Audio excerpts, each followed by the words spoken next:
Hello everyone, कैसे हैं आप सब। आई होप कि आप सब ठीक होंगे। और आज मैं जिस विषय पर आपके साथ चर्चा कर रही हूँ वो विषय वैसे मेरा नहीं है, लेकिन न जाने क्यों 2-3 दिन से मस्तिष्क यानी दिमाग में एक कौतूहल सा चल रहा है कि ऐसा क्यों हुआ और इस बात पर क्यों कोई चर्चा नहीं कर रहा। नमस्कार, मैं हूँ शैली आनंद। आप सब मुझे जानते ही हैं और ये हमारा पेज है। वैसे अधिकतर मैं इस पेज पर फिल्मों से रिलेटेड बात करती हूँ, या जो मेरे पिता ने तपस्या की है, यानी आदरणीय गीतकार श्री संतोष आनंद जी ने जो तपस्या की है उस पर मैं आप सबके साथ यहाँ पर चर्चा करती हूँ। लेकिन आज जिस विषय पर मैं आप सबके साथ चर्चा कर रही हूँ वो विषय इस समय दुनिया का विषय बन गया है। देश तो छोड़िए, दुनिया का विषय बन चुका है। हाँ जी, मैं बात कर रही हूँ जो सौरभ मर्डर केस हुआ है, सौरभ हत्याकांड यानी मेरठ का जो हत्याकांड है, उसी पर मैं आपके साथ आज चर्चा करने जा रही हूँ। दोस्तों, ऐसा नहीं है कि पहले किसी पत्नी ने अपने पति को नहीं मारा, ऐसा नहीं है। बहुत केस पहले भी हो चुके हैं। लेकिन जिस बर्बरता के साथ इन्होंने, यानी इस लड़की ने, इसके लिए तो मैं क्या ही बोलूं, जिस बर्बरता के साथ इसने अपने पति को मारा है वो एक अजीब से भी अजीब ही कांड है। यहाँ मैं उस बारे में बात नहीं करना चाहूंगी क्योंकि हम सब मीडिया पर देख ही रहे हैं, रोज आए दिन नए खुलासे होते जा रहे हैं और वो मैं भी देख रही हूँ, वो आप भी देख रहे हैं। यहाँ पर मैं आप सबके साथ एक चर्चा करना चाह रही हूँ जिस चीज को लेके मैं 2 दिन से थोड़ा परेशान हूँ। और अगर आप भी सहमत हैं तो जरूर कमेंट बॉक्स में लिखिएगा और इस चीज को आगे बढ़ाइएगा। आप अपने शब्दों में वीडियो बना के इस बात को आगे बढ़ाइए जो मैं बात यहाँ पर कर रही हूँ। देखिए, सौरभ और मुस्कान ने एक लव मैरिज की थी, यानी प्रेम विवाह था उनका। तो जाहिर सी बात है कि प्यार हुआ तभी उन्होंने शादी की, ठीक है ना। कोई भी कंडीशन हो या कोई भी, अगर किसी का हस्बैंड बाहर चला जाएगा तो ऐसा नहीं होता है कि एक्स्ट्रा मैरिटल अफेयर होते हैं। ये सब यहाँ से दिमाग की बातें होती हैं, ठीक है ना। इसको जितना गिरना था वो गिर गई नीचे। हम बात सौरभ या मुस्कान या वो लड़का जो है साहिल, उसके लिए नहीं करेंगे। यहाँ पर केवल और केवल मेरे दिमाग में एक ही चीज चल रही है। इन दोनों की एक बच्ची है, कोई कह रहा है 6 साल की, कोई कह रहा है 4 साल की है वो बच्ची। कहीं पर भी उस बच्ची का कोई जिक्र नहीं होता है, बस ये कहा जाता है कि एक बच्ची है, ठीक है। इन दोनों की एक बच्ची है, उसका जन्मदिन था, पापा उसके बाहर से उसी के बर्थडे के लिए आए थे और अपनी मिसेस का भी उन्हें बर्थडे मनाना था। जो भी है, वॉटेवर, है ना। उसके बाद उसकी मम्मी ने ही उसके पापा को खत्म कर दिया, मौत के घाट उतार दिया। केस चल रहा है, डिसीजन आ जाएगा। लेकिन यहाँ पे ना सवाल जो 2-3 दिन से दिमाग में कौंध रहा है, उस बच्चे की क्या गलती है। मैंने पीछे अभी एक वीडियो देखा था, लगातार मैं भी देख रही हूँ, मैं क्या सभी देख रहे हैं। मैंने एक वीडियो देखा था, उसमें उसकी दादी कह रही थी, उसमें पत्रकार लोग उनसे पूछ रहे थे कि आप, क्योंकि वो सौरभ की एक आखिरी निशानी है, क्या आप उस बच्ची को लेना चाहेंगी। तो उन्होंने ये कह दिया कि नहीं बेटी बेटा, नहीं वो सब नहीं, ये पता कीजिए कि उसको कैसे मारा है। हम केवल न्याय चाहते हैं, हम केवल सजा चाहते हैं मुस्कान और उसके परिवार वालों की, वो उनकी भी मिली भगत है इस चीज में।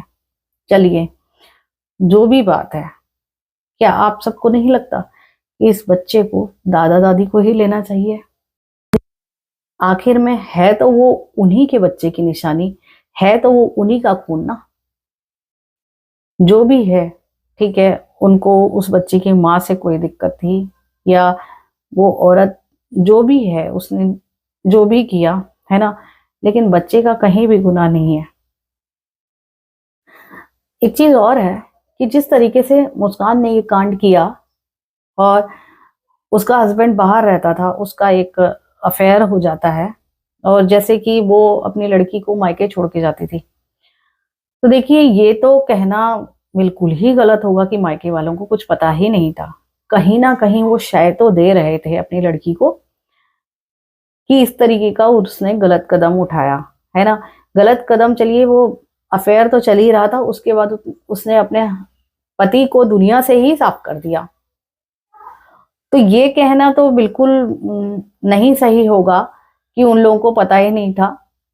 जाहिर सी बात है अब शायद वो इस चीज से पीछे हट रहे होंगे, क्योंकि जब पाप जो होता है और एक डर होता है ना, डर, समझ रहे ना आपकी, एक डर जो होता है वो हर चीज को वो करा देता है। तो इसलिए वो आज अपनी बेटी के ही सर सारा ठीकरा फोड़ रहे हो। ये सब मुझे कुछ नहीं पता, ये तो जांच इन्वेस्टिगेशन चल रही है। तो बात हम यहाँ पर उस छोटी सी बच्ची की कर रहे हैं। क्या वो बच्ची मुस्कान के मायके में रहनी चाहिए? जो लोग अपनी बच्ची को ही सही परवरिश नहीं दे पाए, कहीं ऐसा तो नहीं है कि वो दूसरी मुस्कान तैयार खड़ी हो जाए? बस यही एक सवाल था कि दादा दादी को बच्चा लेना चाहिए या नहीं। मेरे मन में ये एक बात थी जो मैंने आपके साथ शेयर की। मेरा क्राइम से रिपोर्टिंग का दूर दूर तक का कोई रिश्ता नहीं है। मैंने केवल यहाँ पर अपनी एक इंसानियत के नाते एक बात रखी है। आप लोग इस बात से कितना सहमत हैं वो कमेंट बॉक्स में लिखिए, या अपने शब्दों में भी इस स्टोरी को आप बनाकर आप भी अपने पेज या प्रोफाइल या चैनल पर पोस्ट कीजिए। क्या मेरा सवाल गलत है?